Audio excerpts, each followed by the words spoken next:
Hi, everybody. Today is Tuesday, December 10th, 2024, and Colonel Wilkerson is back with us. Welcome back, Larry. Good to be back with you, Nima. Larry, let's start with what has happened in Syria, which is of paramount importance right now for the axis of resistance. How do you find right now the axis of resistance? Are they going to be defeated as Bashar al Assad was defeated in Syria? I think they've taken a blow, but I don't think it's the serious blow that some are saying. And I think Iran is already dealing with it in a very level headed, circumspect way. They had already opened, I'm told, in pretty good sources, they had already opened some preliminary talks with probably through Oman, but could have been through Qatar, could have been through Egypt. I don't know. I can't pin that down, but they'd already opened some talks with what you might call a forward team for Donald Trump about negotiations on a new agreement. I think the impetus for this was the new president, and maybe Zarif probably too, and others. But so what they've got now is a situation where that is the strategic alternative remaining to them that makes some sense, especially if this plays out the way some are saying it's going to play out. Now, I don't for a moment know that it's going to play out because let's face it, this individual who's in charge in Damascus now is anybody's guess. I mean, let's just face what he's been leading. He's been leading the people at our beck and call, mind you, and Israel's and Britain's. And apparently, since Erdogan decided to violate the agreement he made with Putin in Astana, we offered him billions of dollars to help his economy get back in some kind of decent shape. And I want to say to him, you know what we did to Turkey in 1990-91, right after the Gulf War, and the Congress wouldn't approve the billions we promised you? Stand by for the same thing. But he wanted to do it anyway because of the Kurds and because of the almost 3 million Syrian refugees in his country. But back to the points, I think this president wants to negotiate. And I think he wants to negotiate because he wants to get the sanctions lifted. And he knows that's the only way to do it effectively and without any repercussions to speak of. So this gives him even more impetus to do it. He's lost Hezbollah for all practical purposes, or I should say Hezbollah has lost Iran. And he's lost the conduit to them, the line of communications, line of support. Hezbollah has to be really frantic right now, I would imagine, because how are they going to find a new sugar daddy and a way to get to them? I wouldn't be surprised if we saw either a complete folding of Hezbollah's flag, so to speak, or, and this might be more likely, a last-ditch battle against Israel to take as many of them down as they possibly can. And I'm sure Netanyahu is really concerned about that being a possibility. He's running into Syria. Now, I'm told the Israeli tanks are on the outskirts of Damascus right now. So, yeah, the axis of resistance, such as it was, is probably ruptured, but Iran has other options. And frankly, I think for them and for people like Zarif and others whom I have some respect for, it's a better option. And maybe this was a turn of events that might prove beneficial to Iran rather than harmful. You never know with the empire on their back. But that's the way I'd like to look at it. And Donald Trump's a mercurial character in this regard too. So who knows what he might do? He's got two arts of the deal to do: one in Ukraine and one with regard to Iran. One wonders if he's even capable with the people he's put in his cabinet, apparently, of doing two simultaneously or near simultaneously. So I mean, that's a rambling answer, but I think Hayat Tahrir al-Sham and Abu Muhammad al-Jolani, I guess it is, who's leading it, are a big question mark right now. I don't think anyone knows where they're going. I listened to Lavrov, and Lavrov was pretty clear about who he thought was behind it: Israel, the United States, and Britain. He's absolutely right. We didn't think that it would happen this fast and in this blitzkrieg fashion. But what we've been doing in the United States ever since my president, George W. Bush, turned to George Tenet after we couldn't go on from Iraq and take Bashar al-Assad down, we thought it'd just be a cakewalk. After we couldn't do that because of the insurgency in Iraq, he turned to George Tenet, and he didn't need a presidential finding. They didn't want to archive it. He told Tenet, get rid of Assad. And we've been trying to do it ever since. Obama made it official with a presidential finding in 2015, as I recall. But we've been trying to get rid of Assad ever since then. And we will ally with anybody, even the people who brought down the towers and killed people on videos. You know, that's what we've done. And look at what we're doing with the Kurds again. Oh, my God. We made a deal with Turkey. Turkey wants to eliminate the Kurds as much as possible. They see the PYD as the same way they see the PKK. And they also want to get those refugees back into Syria, which I understand today they were already streaming back into Syria. Yep, Iran has been checked, if you will, in one respect, but I think it could be a positive for them if they take advantage of it. How about the situation for Palestinians, for Gazans, for the people in the West Bank? Because we know all of these attempts on the part of Iran to help Hezbollah was because of the situation in Palestine, in Gaza, in the West Bank. What would happen to them, in your opinion? Netanyahu's got his wish here in the immediate time frame. He's got the focus off Lebanon, and he's got the focus off Gaza. The focus is on Syria now, and that's what he wants. He doesn't want people watching him brutally slaughter men, women, and children in Gaza. I read a piece this morning. My daughter sent it to me. I had not seen it. It's about this group that is forming amongst the 465,000 or so reservists in Israel. It's small right now, but it's growing every day, and they're fed up. They're fed up with the war. They're fed up with the methodologies of the war, particularly in Gaza. And so you've got 600 or 700 of them now, and it's growing every day. And they're fed up also with the fact that they think Bibi Netanyahu doesn't give a tinker's damn about the hostages. And that's really got some of them worried. But they're not showing up for duty. They're not answering the call. They're not going back for a second tour, or in some cases a third tour. So he's got to focus off of that now with Syria, and look what he's doing in Syria. I had an argument with a Jewish gentleman this morning. Oh no, he's not going to go any further than just a little buffer zone. Right. Ben-Gvir and Smotrich are back there planning on settlements in Golan and beyond. I know they are. I just know they are. It takes the focus off Gaza, and that's bad because we needed to hammer that focus until somebody had the guts, the courage to put Netanyahu in chains. How did you find the fall of government in Syria? Iranians are talking about that Türkiye has betrayed them. Russians are talking the same way.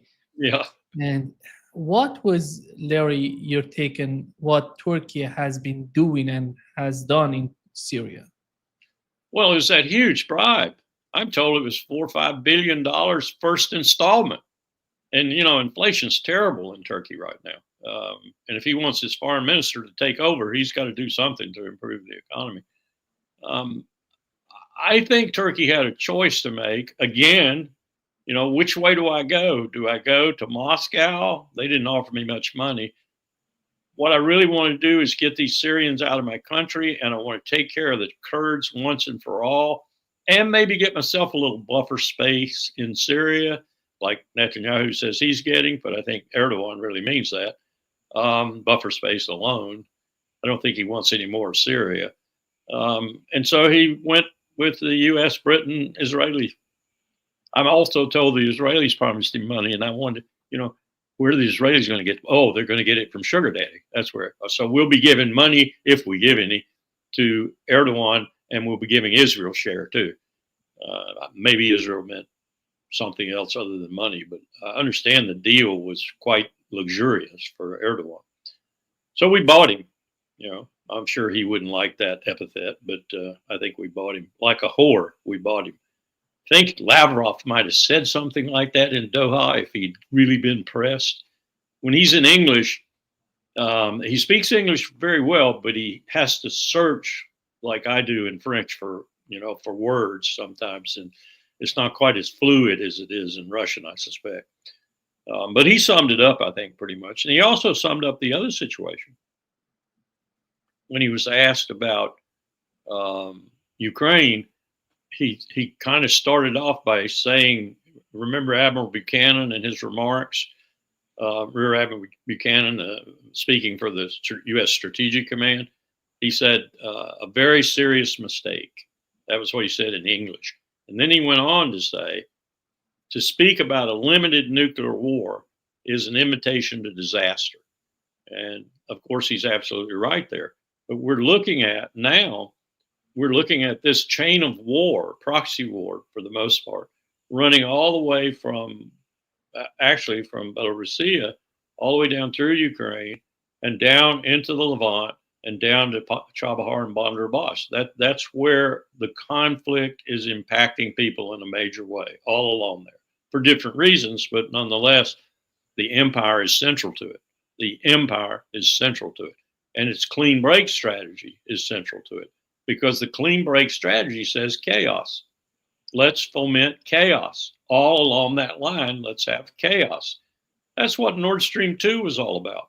Chaos. Let's have chaos, because into chaos, only the empire can come and fix things. That's what we've done. How is it going to, when you look at the long-term strategy on the part of Türkiye right now, are they going to, it seems right now that Türkiye and together with Israel, Netanyahu, they're so happy with the situation. But is it going to be the case for them considering in a long run? I told my daughter this morning, to whom I confide my most intimate truths. I said, if you liked Libya, look at Syria over the next year. I mean, no one's going to control this. Not Jelani, not Iran, not Russia. Although Jelani has said something about maybe declaring an Alawite autonomous zone, and that's where the Russian base is, naval and the air base. But to show you the Russians' concern, they sortied their naval fleet into the Mediterranean, not knowing what was going to happen to it. I mean, Israel was just as apt to go over there and bomb the ships. Israel was bombing everything, and still it's bombing everything in Syria. Anything that might look like it could be used as a weapon, they're bombing. And that's not just because they want to make sure Hezbollah can't pick up any pieces. That's because I think they have other aspirations for Syria. I've always thought that. Always thought that. I've always looked at that highway to Damascus and looked at how fast an Israeli armored division could be there. And if it were a clean slate and they weren't embroiled in Lebanon and in Gaza, they'd go right away. They'd take the whole damn region. That's what they want to do ultimately anyway. If I were the king in Amman, I'd be really counting my days, because they want that too. And they want the water and the resources associated with it. It is not settled at all, is what I'm trying to say, and it's going to be a mess. If you think Libya is a mess right now, and it surely is, Syria is going to be worse. Was Turkey cooperating with the United States and Israel behind the scene before this happening in Syria? Because right after the ceasefire, Larry, this is so important. What was the reason that right after the ceasefire between Lebanon and Israel, this attack has happened in Syria? Yep. Who's behind that? Who's the mastermind of this? Is Netanyahu? No, I think the mastermind is in Washington, and I don't use mastermind loosely. I think the mastermind is more the intelligence community of MI6, CIA, and Mossad than it is Biden or Blinken or Sullivan. Although I can see Jake's hand in this, but I think it's probably the intelligence agencies who've been running this all along anyway. They're the ones who have been shooting at American soldiers, for example, in Syria, because the American soldiers thought they were supposed to be shooting at ISIS and did. And what they were shooting at was CIA agents running ISIS. So, I mean, this is crazy. I mean, and we've still got those U.S. forces over there in that sector.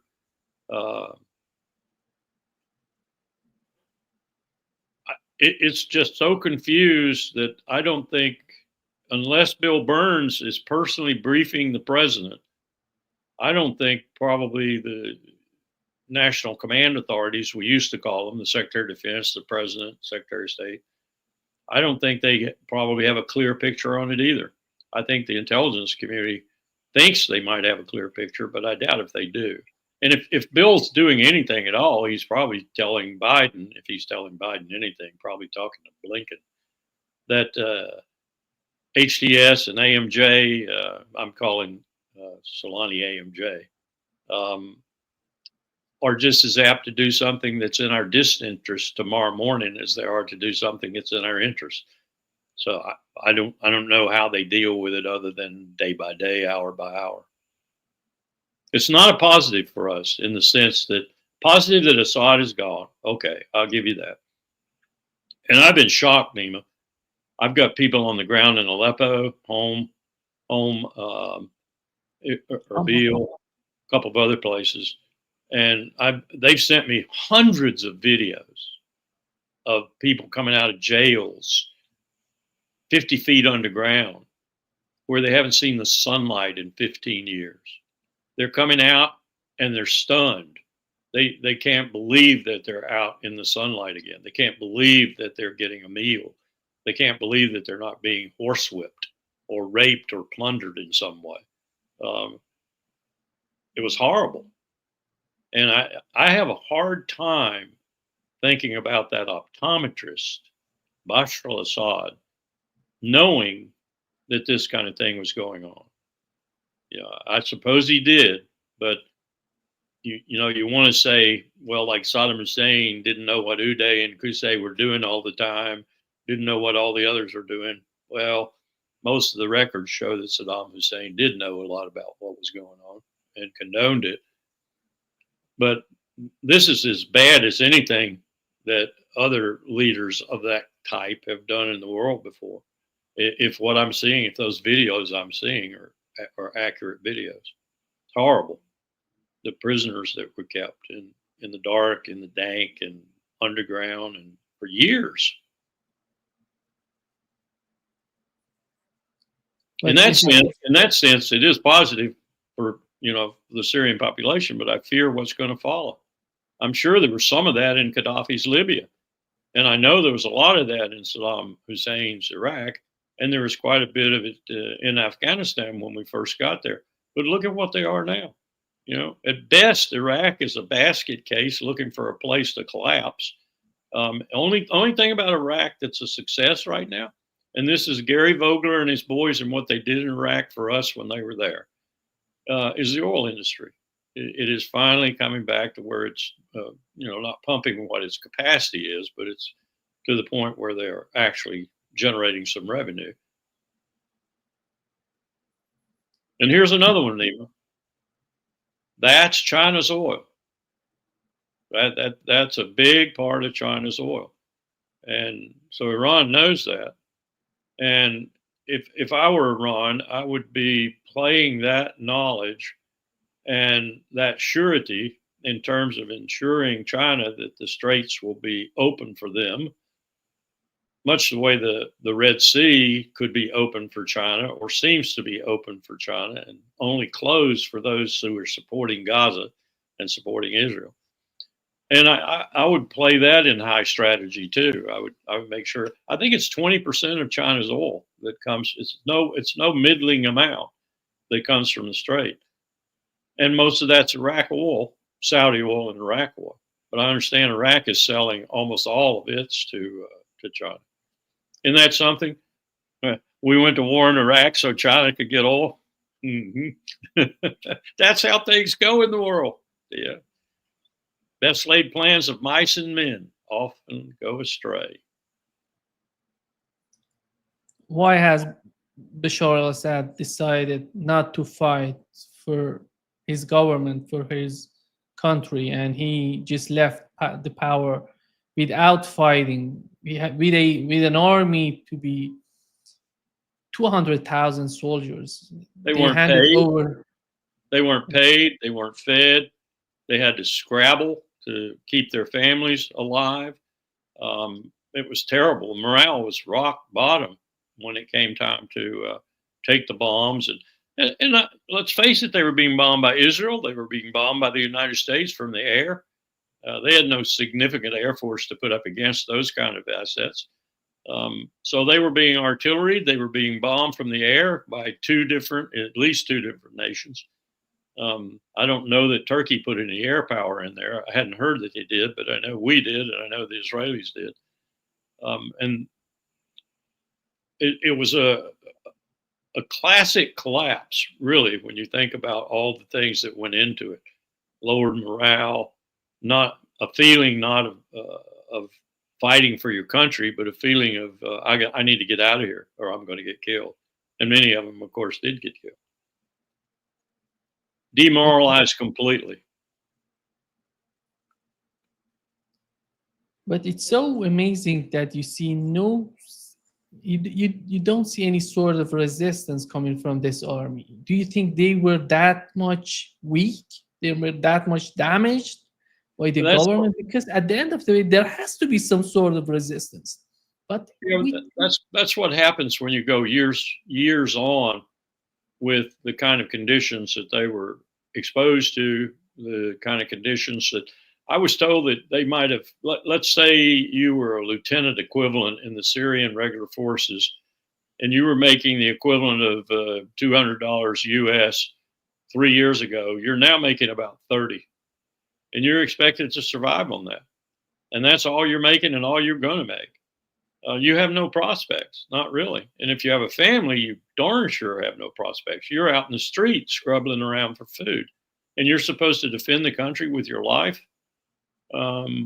It's really hard to keep a military together when you do that sort of thing to them. Did Assad know how bad the conditions were? I doubt it. Again, optometrist. I don't think he really knew what he was doing about half the time. Now, that's being very kind to him. But I think his Alawite commanders were the ones who, as it happens in the United States, who told him what was going on and asked his decisions in ways that his decisions were foreclosed before they asked for them. You know what I mean? This is how bad it is. And you can do this or you can do this. But if you do this, it'll get worse. You know, okay, I'll do that. I don't know that because I don't know anything about their chain of command and how it worked. I do know a little bit about how the forces that participated with us in the first Gulf War, 1990-91, because the Syrians participated with us. Oh, how far we have fallen, right? And I think I've told you this before. Bashar al-Assad was one, and his people were one of the most helpful after 9/11 in terms of identifying Al-Qaeda to us, where they were and what they were doing. He was trying to buy into the good graces of the empire, I'm sure. But we quickly turned on him, just like we turned on Gaddafi. 1 minute Gaddafi's having lunch with Americans in Tripoli, and the next minute we came, we saw he died. You know, Hillary Clinton. That's the way the empire operates now. Putin said it clearly. Don't anybody trust the United States of America. They're duplicitous. They lie. They cheat. They steal. They'll sneak up on your back and cut your throat. That's the way Putin looks at us. That's the way Lavrov looks at us. And I don't blame them one bit. It seems that Iran and Russia would they're going to sign that comprehensive agreement between the two countries by January 25th.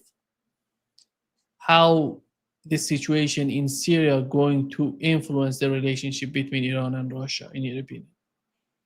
If AMJ Jelani, if he does what he hinted at in Damascus yesterday, I guess, maybe the day before yesterday, no, yesterday I think it was. If he allows the Russians to stay in what will eventually be an autonomous Alawite zone, and therefore doesn't take any more action, punitive action against the Alawites, then I'm not sure that Putin would do this. But if he doesn't allow that, if Russia winds up having to close its naval base, only one it's got in the Mediterranean, and it has to remove its air base, why not relocate to Iran? Under the Defense Pact, why not relocate? That's what I'd do if I were Putin. I'd relocate to Iran. And if I were the Iranians, I'd allow that to happen if it didn't foreclose the negotiations. If it forecloses the negotiations, I'd wait. I'd wait and see if I got a deal and if it was a good deal. And then I'd make my mind up about the Russians. But if I can't get negotiations, and I do get negotiations and I get a bad deal and I don't want to sign it, then I'd do it. I'd invite the Russians in to not just to have an air base, but also to have a naval base. Russians have been looking since the beginning of the Russian Empire, hundreds of years ago, for a warm water port on the Persian Gulf.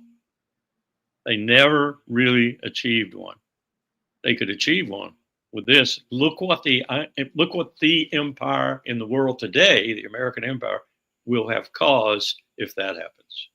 For the first time, the Russian empire, such as it is, will have a port, a warm water port on the Indian Ocean at the mouth of the Persian Gulf. Whew, that won't sit well with Washington. Putin, are you listening?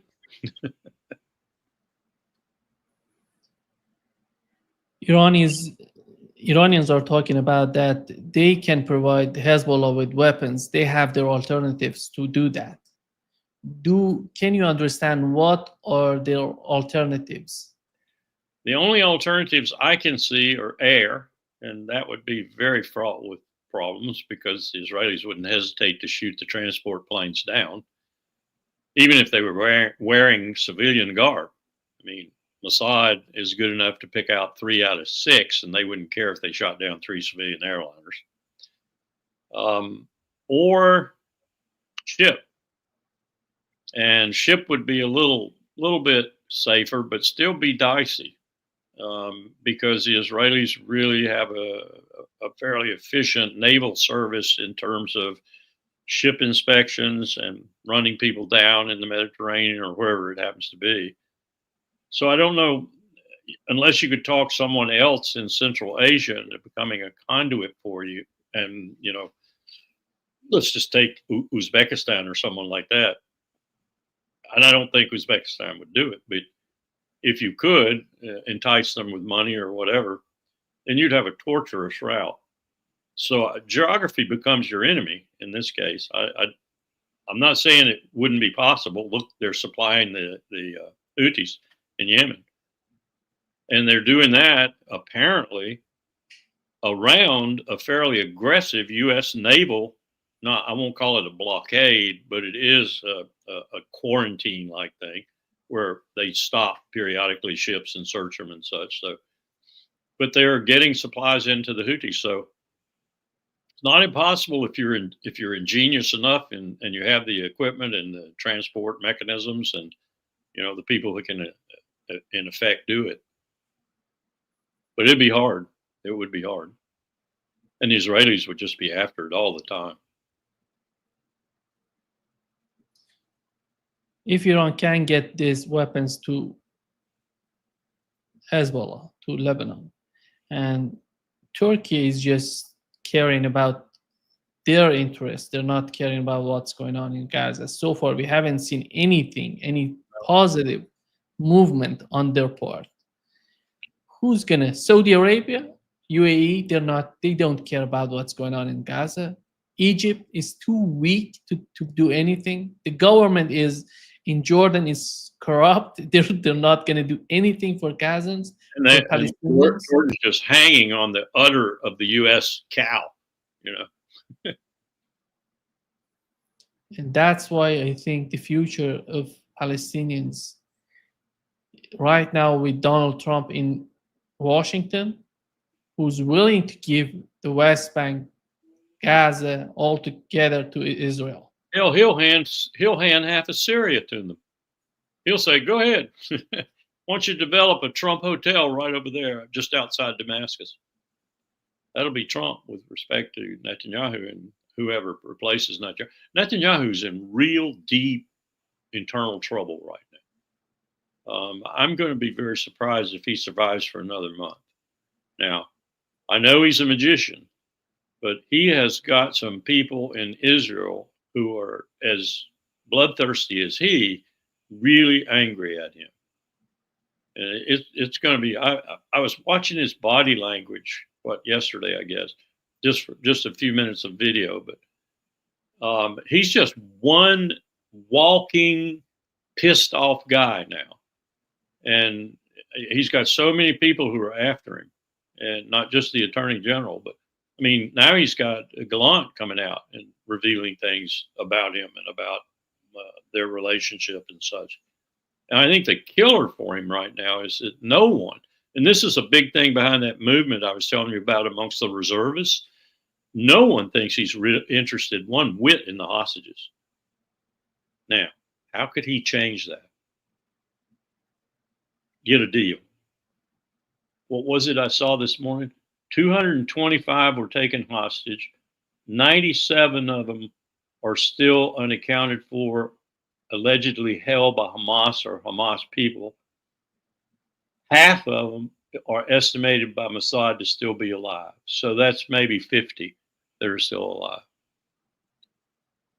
That's not a lot.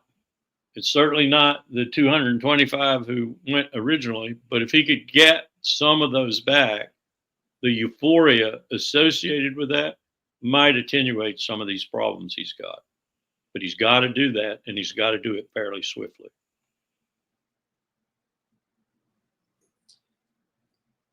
Larry, how do you see the situation in Syria and what's going on in the West Asia, in the Middle East, playing out for Russia in terms of the conflict in Ukraine? Because Donald Trump recently, he tweeted that Russia lost in Syria and they've lost 600,000 soldiers killed and wounded in Ukraine. On the other hand, on the part of Ukrainians, the number is 400,000. This is a totally distorted picture he's giving us. And it's got to be the lies coming from our intelligence community. If he's getting briefings, and I assume he is, usually the president-elect does, and he's getting lies from the intelligence community. Those are outlandishly off figures. But I would say to Donald Trump, if those were legitimate figures, I would say to Donald Trump, do you know how many Russians died in World War II? 20 freaking million. Do you know how many people Ukraine had when this war started? Do you know how many people they have now? Do you know how many people Ukraine has probably lost on the front lines? How many it lost yesterday, last minute, in the next minute, in the next 10 minutes? Do you know? Have you any idea? So what is this preposterous crap about Russia taking all these casualties, even if they have? It's mathematically impossible for Ukraine to sustain itself. Donald, don't you do math? Georgia, no problem for Russia. God, this is it woman, getting out of the hand for Russia? This woman is something else. I was trying to get the proper pronunciation this morning because I didn't know Salome that well. I'd heard her a couple of times before, but someone told me my confusion is caused by the fact that she's French and Georgian. So thus her affinity for the EU, I don't know. But they said, they say it in Tbilisi, Salome Surabichvili. And she is out there saying she's not leaving. And I'm sure she is on the CIA's payroll big time. She's not leaving. It's an illegitimate parliament because the election, certified by independent observers as being free and fair, was false. And so the parliament can't appoint a new president or whatever, however they do it in Georgia. And so she's causing enormous problems, and we're just salivating in those problems because we want Georgia to have a political party that will open a second or third now front against Russia. We don't want Georgia to be anything but our pawn in this business of proxying Putin into hell. And she's the agent for it now. And she says she will not leave the presidency. Now, the presidency in Georgia is just a ceremonial thing. But it's a problem. It's a huge problem. And it says, in some respects, that we have at least achieved an amount of turmoil that will catch Putin's attention and cause him to focus on yet another theater. Do you think that the Trump administration right now is thinking of the continuation of the conflict? Because the way that the Biden administration is talking $1 billion, again, sending to Ukraine, and we don't hear anything but this distorted picture from Donald Trump. He doesn't talk about what's going on, what's really going on in Ukraine. What's in his mind right now, in your opinion, and the administration to come? I couldn't even begin to guess, Nima. Trump is so all over the map with his remarks, and his body language in front of Notre Dame Cathedral was confusing too, especially vis-a-vis some of the other people he met, who are people he's going to need in the future to be able to talk to and deal with, not least of which Macron. And France's government's falling apart. Germany's government's falling apart. I don't know how much longer this money that the Europeans are offering, for example, is flying in the face of their needs and of their people's needs. You know, we're looking at, I was talking with two economists the other day who were giving me this pitch.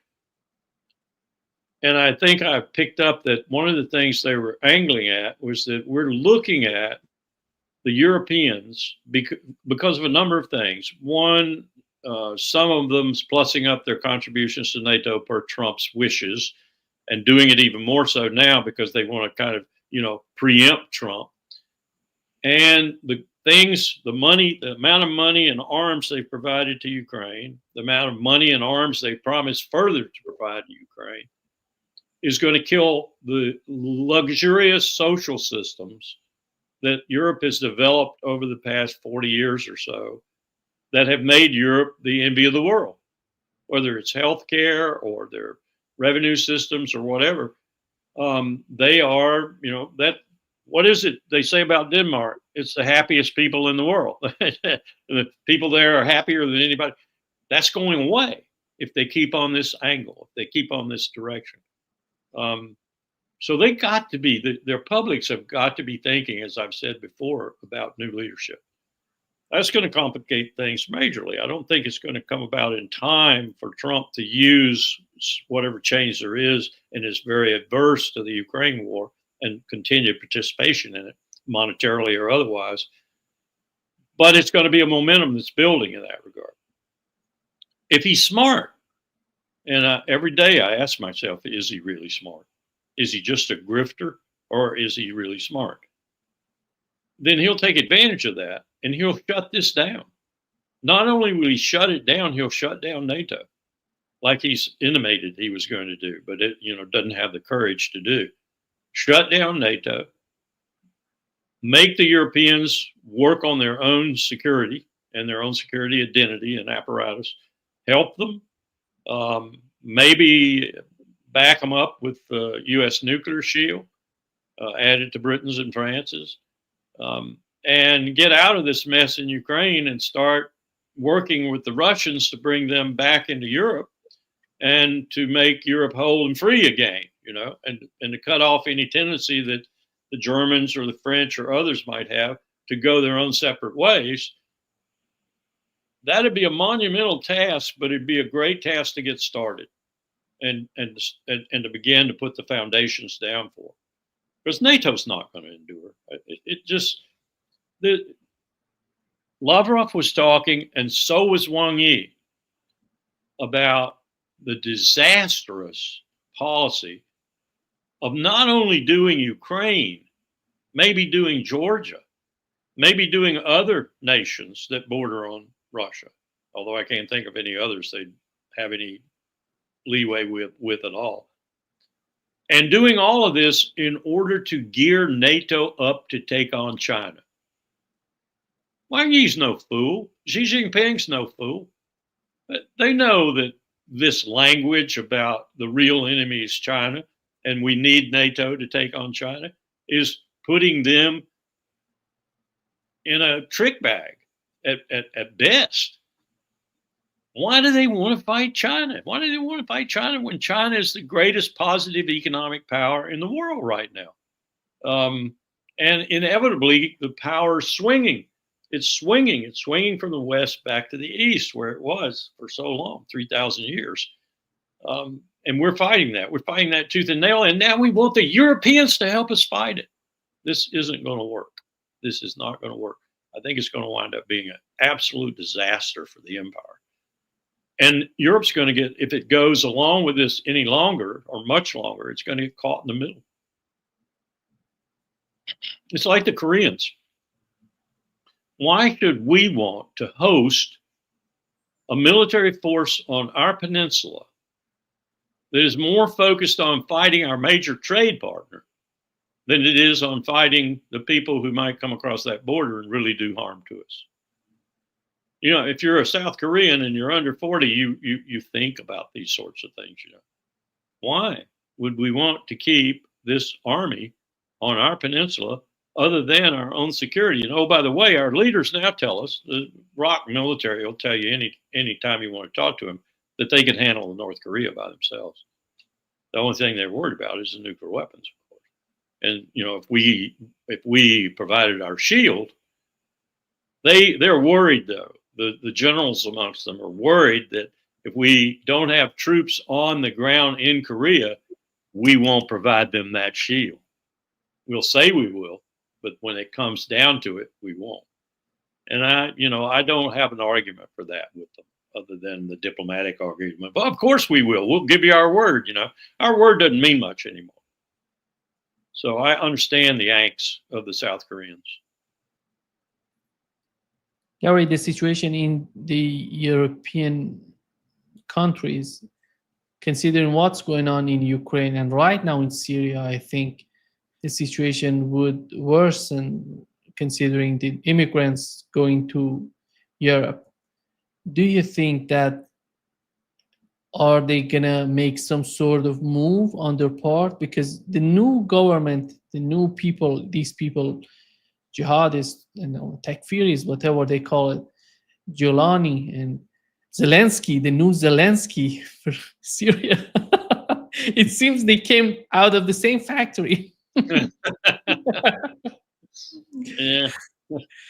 Well, how are they going to influence the situation in the European countries? And because right now I don't see these Syrian immigrants getting back to Syria. We may see more immigrants coming to Europe.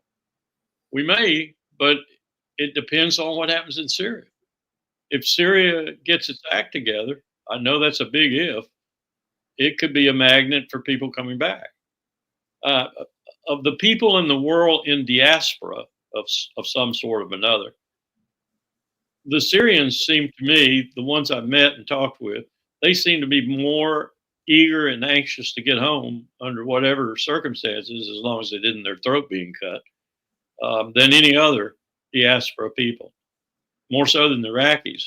Iraqis, for example, in this country, go home. Are you shitting me? I'm staying here. I've got a good job. I'm staying here. So I don't know. I think it all depends on what happens in Syria, but I don't have high hopes for what happens in Syria. because too many people playing in it, too many people mixing up that pie. Well, one guy described it this way. I don't remember who it was. It might have been Alistair Crook. But he said it's like a billiard table, you know, and there's all kinds of people walking around the billiard table with cues going bang, bang, and the balls are going boom, bing, you know, all over the place. That's pretty much, that's a good metaphor for it.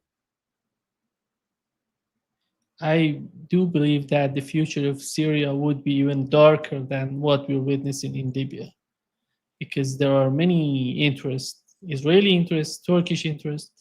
These people, these ISIS, the new face of ISIS in Syria. Yeah. These are, Well, they're gonna destroy Syria. Alarcon once told me, then the president of the Cuban National Assembly, our problem is we are so far from God and so close to the United States. Well, Libya had that sort of situation only peripherally. You know, you could say so far from Italy or whatever. Syria has got everybody, all the big dudes around it. Even the little pipsqueak Israel is very powerful when it's got its big daddy behind it. And you've got Iran, no insignificant power either. And you've got Turkey, now a questionable entity in the strategic calculations of the world. Whither Turkey? What's Turkey going to do on any given day at any given moment? A lot of power there. And incredibly, hasn't been battle hardened or battle tested in a long time in a really serious way, but it's got a formidable land army and fairly formidable other armaments too. So I wouldn't want to be in Syria's position. And I haven't even mentioned Iraq. Iraq is probably going to see what it can do in Syria too. We haven't even talked about them. You know, they had the militias all ready to go, and I understand some of them actually crossed the border. I don't know if the Baghdad's called them all back. I don't even know if Baghdad controls them. So, yeah, Syria's in an untenable place in many respects, especially with the empire wanting everybody to be in chaos. That's why we did the Arab Spring. That's why we blessed the Arab Spring. It was all about democracy and everything. No, we knew it would result in chaos. Condi Rice went and gave her famous speech about the Middle East, North Africa, coined that term MENA, you know, and said we've made mistakes in the past. And Obama gave his speech later about we've made mistakes in the past and we need to understand the mistakes we've made and we need to help these people. That's all bullshit. It's all cover for the empire's reasserting hegemony through causing chaos. We knew damn well that those Arab Springs would result in chaos. Larry, the case for Palestine. The Arab states, the Arab League, were talking about putting Palestine in that agreement between the Arab states and Israel, that the Palestinian state would be one of the main issues for them, and to be on that agreement between the two parties. Right now, do you think that would weaken their position, or they're going to change their mind toward Palestine? It all depends on Riyadh and other Arab capitals. And with that dependence being noted, I think a Palestinian state is dead. The Abraham Accords will come back. And that's Netanyahu's fondest wish too, that they come back and that they hide everything he's done and make his life with the Arabs palatable, at least until he turns on them and tries to take their territory. Yeah. I think at this particular moment, you see that the chaos that is happening right now in Syria is not at the border of Iran, is in Syria. It's close to Lebanon. Lebanon is going to have a very difficult future with Syria being this way.